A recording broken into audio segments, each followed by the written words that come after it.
এই দোয়া যেদিন আমি পড়েছি কোরআনে, ওই দিন থেকে আজও পর্যন্ত আমার মনে হয় না আমার জীবনে 2 মিনিটের কোনো দোয়াও যদি হয়, 1 মিনিটের দোয়াও যদি হয়, মুহূর্তের দোয়াও যদি হয়, আমি এই দোয়াটা কখনো মিস করি বলে, জ্ঞাতসারে মিস করি বলে আমার মনে পড়ে না। ছাত্র জীবন থেকে শুরু করেছি, আজও পড়ে যাচ্ছি। আলহামদুলিল্লাহ, আল্লাহর কাছে শুকরিয়া আদায় করে আপনাদেরকে বলতে পারি, এই দোয়ার সুফল আমি নিজের চোখে দেখেছি, আমি নিজে ভোগ করছি।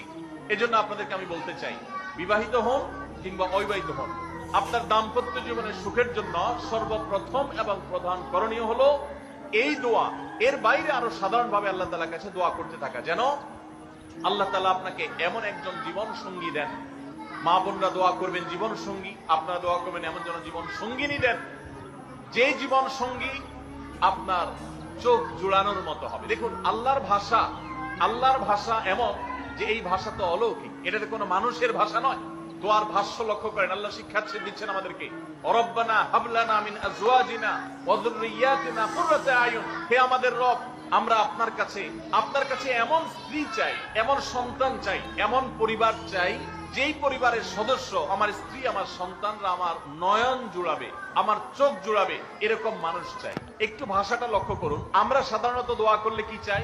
আমরা এক একটা দিক চাই। ধরুন, আপনার স্ত্রী মাশাআল্লাহ অনেক সুন্দরী, অপূর্ব সুন্দরী, তিনি আল্লাহ তাআলা তাকে অনেক রূপ লাবণ্য দিয়েছেন, কিন্তু তার যদি চরিত্রটা খারাপ হয়, তাহলে এই স্ত্রীকে আপনার নয়ন জুড়াবে, চোখ জুড়াবে, চক্ষু শীতলকারী হবে? আপনার স্ত্রীর চরিত্র ভালো, দেখতে শুনতেও মাশাআল্লাহ সুন্দর, কিন্তু পড়ালেখা নাই, বুদ্ধি শুদ্ধি নাই, একটু বেকুব কিসিমের, তাহলে কি আপনার চোখ জুড়াবে? ভালো লাগবে? আপনার স্ত্রী শিক্ষা দীক্ষাও আছে, জ্ঞান গরিমায় মাশাআল্লাহ তিনি ভালো, রিচ, সমৃদ্ধ, আবার চেহারা সুন্দর, আবার তার মধ্যে তার চরিত্রের সমস্যা নেই, কিন্তু সমস্যা কি? সমস্যা ধরুন তার ভিতরে এমন রোগ আছে, শারীরিক রোগ, যেই রোগের কারণে আপনার জন্য সেটা বড় কঠিন পরিস্থিতির মুখোমুখি হতে হয়। ধরেন দুরারোগ্য কোনো ব্যাধি আছে,